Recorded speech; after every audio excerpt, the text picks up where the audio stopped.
What's up, YouTube? I'm back with another video. Now we're gonna go into our eras of boxing this year. This is not really in the order of what, in my opinion, is, I say, my list in general, but this is just the people that I look at to study and to box.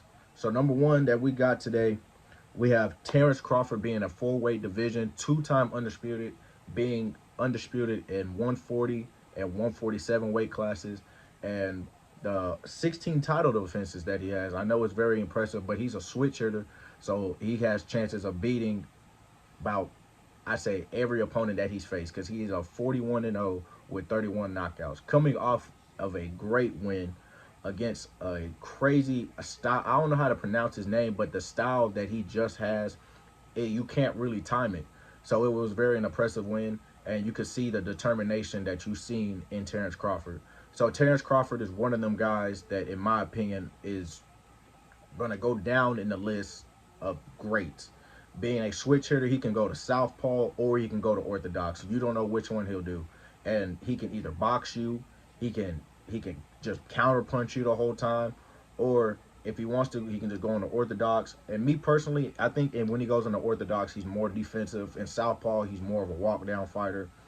But it's the fact that he can do whatever he wants to do with you. It just takes a couple of rounds for him. He's a slow starter, but as he goes, then he'll start building it up, and then he'll go and execute. So this, in my opinion, it's not really in the list. It's just really just picking and choosing. But one day I will do my, I say, top 10. I'm not doing 15, but I'll do top 10 to show you who's really in the rankings. So anything, being the 16 title defenses, one of his best wins. I think two or three of his best wins came from 147. Sean Porter, and then you have Earl Spence, and then you have, what else? You had it when he first started at 147. I forgot what's his name is. I think it's Jeff Horn. And dominating that whole fight. So that fight there, I think he got him a 10th round knockout. I think it was somewhere around the 10th. So that is very special for him coming into his fights all the way through 147. He knocked out everybody coming through 147. He had 11 fight KO streak, and that's very impressive. So I take a lot of information from him. So that's number one on the list for, in my personal opinion, who is a really set fighter and who I take apart and turn it into my style. Now coming at number 2 is Marvin Haggler, being at 62 wins, 3 losses, with 2 draws, with 52 knockouts. This guy is very special, being undisputed in middleweight, going from 1980 to 1987 with 12 title defenses. Very successful career. This guy right here was a switch hitter. That's where I seen that Terrance Crawford got it from. You know, coming from different angles, different styles. People don't understand when you go and switching stances, you can be more defensive. Even when you're throwing punches, you can switch stances just to get out of there. The whole thing about this is that this guy was very special, and I took some grit from him. I took the war mindset from him. I took the ability to switch stances, you know, hard punches, learn how to really put my hip into my punch. And so coming from my perspective, he can't really fight in orthodox, but he'll do it. He'll do it though. He'll make it happen. But he's mainly a southpaw. So that's what I take a lot from this guy, just being in a southpaw stance. I'll switch here and there when I know I need to, but seeing him fight is really just him staying at southpaw. So I take a lot from him, going forward, never going backwards. His best fight that I seen from him, and it's kind of, even though it was a short fight, I think it lasted like 3 rounds.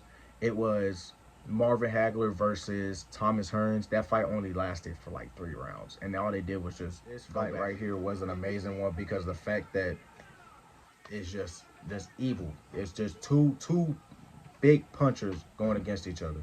So this is my number 2 fighter. Coming at number 3, we have Gervonta Davis with 30 wins with 28 knockouts, coming off a successful win against Frank Martin, knocking him out in the 8th round. This fight was a very intense one. Um, Frank Martin came in as the underdog, but Frank Martin didn't have a lot of experience. So just me personally, I knew that would take a toll on Frank Martin. Frank Martin couldn't stay off the ropes. He couldn't move around as he really wanted to. He couldn't jab. He had the footwork, but the footwork that he thought he had wasn't really helping him. Um, but Gervonta Davis is a 3 division champion. I think it's 126, 130, and 135. And he has 8 title defenses. So that is very impressive for how Gervonta Davis is growing. This is his current record right now. Um, Gervonta Davis is only 30 years old, and he has a long way to go. So I'm gonna be seeing more of him. From what I take from him is patience, counter punching, and just going. He knows how to box and just go forward. The fight against Frank Martin, he barely threw any punches until like the 4th, 5th round, and that's very impressive. He barely threw any punches, but he knew how to back him up. So the intimidation is what I also get from him, being a scary guy in the ring, and understanding all my knockouts will come perfect when I stay patient and figuring out what my opponent likes to do. So I take that from him, all of his knockouts. I'm trying to take everybody, Terrance, Marvin, and Gervonta's style, and put it all together as one. So, and then putting my own little sauce to it. So I recommend him, and his press conferences are hella funny. Coming in at number 4, now we have Mike Tyson sitting at 50 wins, 6 losses with 44 knockouts. With those 44 knockouts, it was a 50% ratio of first round knockouts. So 50% of those fights were first rounds. That is very scary. And being the youngest undisputed champion at the age of 20, being trained by Customato, he said during his time working with Customato, he was just a young boy coming from the streets of New York. And this guy right here was a monster when it came to boxing. He loved to fight. That's where I took the mentality from him. No, he said nobody ever understood why he'll go running at 4 o'clock in the morning. That is very, he said he knows that his opponent is not up running at 4 o'clock in the morning. Yeah, it's cool to party, all this and that, but it's better when you get a win and actually knowing that you are determined, that you are ready for this war thing. Everybody is trying to play and think it's all fun and games until somebody gets punched in the face. Everybody has a plan until they get punched in the face. That's one quote that came from him. So he is someone I really do look up to. Being my height, he went against guys 6'4", 6'5", 240, and this guy was 5'11", 220. So his weight kind of played a part, but the fact that he knew how to use his weight against the bigger, like stronger guys. But how he got it, he knew how to target where he wanted to hit. Wherever he hit you at, he knew he was going to get his plan to go to. He knew what he wanted to do. So he took all his chances, and he never gave up. During his career, yes, he kind of got messed over because Don King, after Customato died, Don King done kind of got into his head. He fired one of his other guys, and so it's kind of like a scary thing, because in the boxing world you can get used by a lot of people that you think care about you. But learning from Mike Tyson, I knew footwork, shifting. He knew how to. He's a switch hitter too. All these guys that I'm naming, Terrance Crawford, Marvin Haggler, and Mike Tyson, those 3 guys are switch hitters. So I really do recommend watching this guy if you're looking. I mean, you can clearly see it on the highlights up here. This guy was really a monster. Wherever he wanted to hit you, he gonna knock you out. It's a scary thing. And when he said he's got into fighting because 1, Customato, 2, he lost a pigeon, and he was fighting. He fought a bully that killed his pigeon. So that's a crazy motivation to fight, because your pigeon died. Yeah, but you know, we all have our different motivations. So no judging, just Just a lot of grit came from this guy, and this guy is going to be a legend. And well, he's already a legend, but this is an amazing guy. The greatest boxer, greatest brawler, I say in general. He's a guy I take a lot from. Keeping my head down, putting my chin down, hands up, moving, weaving. So this is one guy I take a lot of defense from.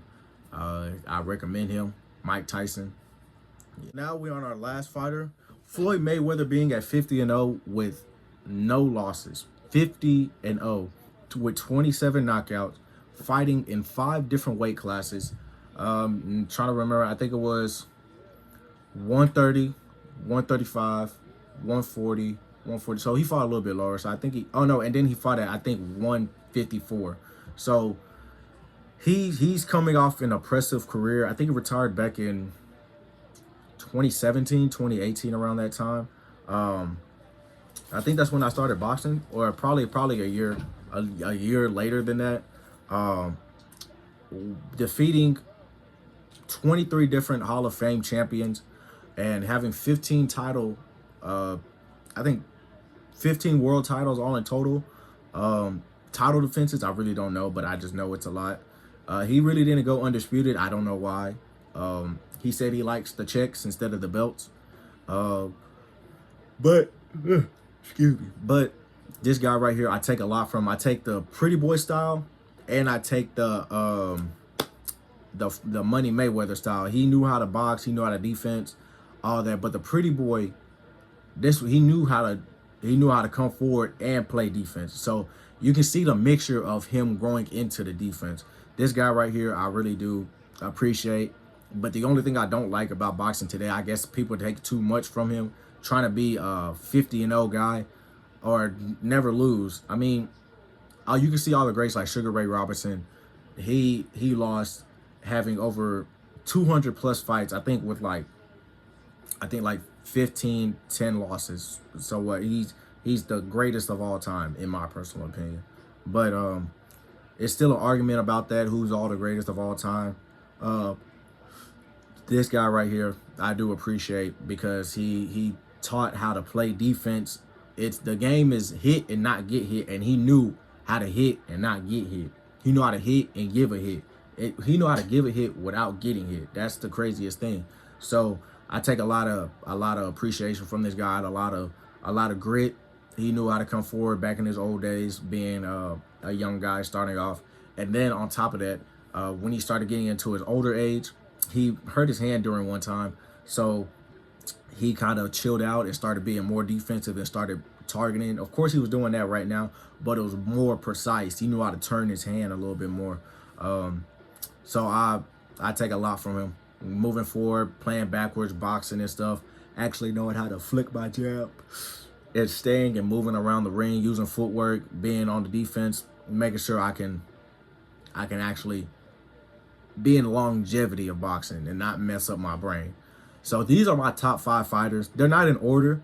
These are just my top 5 that I pick from to actually work and see what I can do as a fighter to be better. So I take all of them, put it together, and put my own sauce to it. So all of these are just the guys that go forward and know how to play defense. So I take appreciation to them. And thank y'all for watching the video today. I will be having more. Y'all be safe. God bless y'all. Y'all have a beautiful day. And if there's anything that y'all want me to do or react to, just let me know. I'm up for any suggestions. Thank y'all. God bless y'all.